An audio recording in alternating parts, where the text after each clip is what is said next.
চীনের রাষ্ট্রায়ত্ত প্রতিষ্ঠান নরিনকো ইন্টারন্যাশনাল পাওয়ার কোম্পানি এবং বাংলাদেশের রুরাল পাওয়ার কোম্পানির যৌথ উদ্যোগে ২০১৯ সালের ৩১ আগস্ট শুরু হয় পটুয়াখালী ১৩২০ মেগাওয়াট তাপবিদ্যুৎ কেন্দ্রের নির্মাণ কাজ।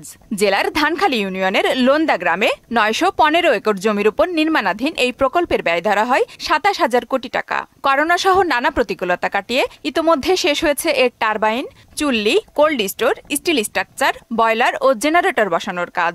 বর্তমানে দ্রুত গতিতে চলছে কনস্ট্রাকশন ও রঙের কাজ।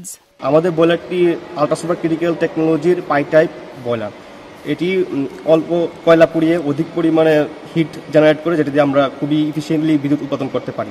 প্রায় ৪,০০০ বাংলাদেশি ও ১,৫০০ চীনা শ্রমিক দিনরাত কাজ করছেন এই প্রকল্পে।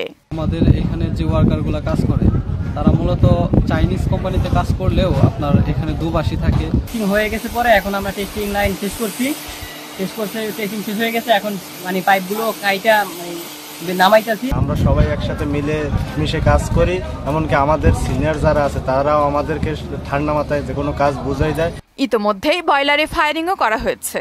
বর্তমানে বিদ্যুৎ উৎপাদনের জন্য প্রস্তুত এই পাওয়ার প্ল্যান্ট। পুরো বয়লারটাই হচ্ছে আমরা কম কোল প্রডিউস করে হাই এফিসিয়েন্সি বয়লার, যাতে হচ্ছে আমরা কম কোল দিয়ে কয়লা দিয়ে আমরা হচ্ছে বেশি বিদ্যুৎ উৎপন্ন করতে পারবো। এ কেন্দ্র থেকে জাতীয় গ্রিডে বিদ্যুৎ সরবরাহের লক্ষ্যে নিজস্ব অর্থায়নে ২০ কিলোমিটার সঞ্চালন লাইন, ৪০০ কেভি ডাবল সার্কিট সঞ্চালন ও পার্শ্ববর্তী আমতলী উপজেলায় একটি সুইচিং স্টেশন তৈরি করা হয়েছে। এই সুইচিং স্টেশনের কাজও ৯২ ভাগ শেষ হয়েছে। আমতলী সুইচিং স্টেশন থেকে আশা করি জুলাইয়ের মধ্যে আমরা ব্যাকফিট পাওয়ার পাবো। ব্যাকফিট পাওয়ার পাওয়া গেলে আমরা প্রথম ইউনিট পরীক্ষামূলকভাবে আগস্ট মাসে চালু করব। বর্তমানে চলছে শেষ পর্যায়ের টেস্টিং ও কমিশনিং এর কাজ। ইতিমধ্যে আমাদের প্রজেক্টের সার্বিক অগ্রগতি আমরা অর্জন করেছি ৮৬%। বিদ্যুৎ কেন্দ্রটিকে যত তাড়াতাড়ি সম্ভব কাজ শেষ করে জাতীয় গ্রিডে সংযুক্ত করার জন্য। এ প্রকল্প থেকে জাতীয় গ্রিডে যুক্ত বিদ্যুৎ দেশের চাহিদা মেটাতে অনেকটা সক্ষম হবে বলে মনে করছেন সংশ্লিষ্টরা।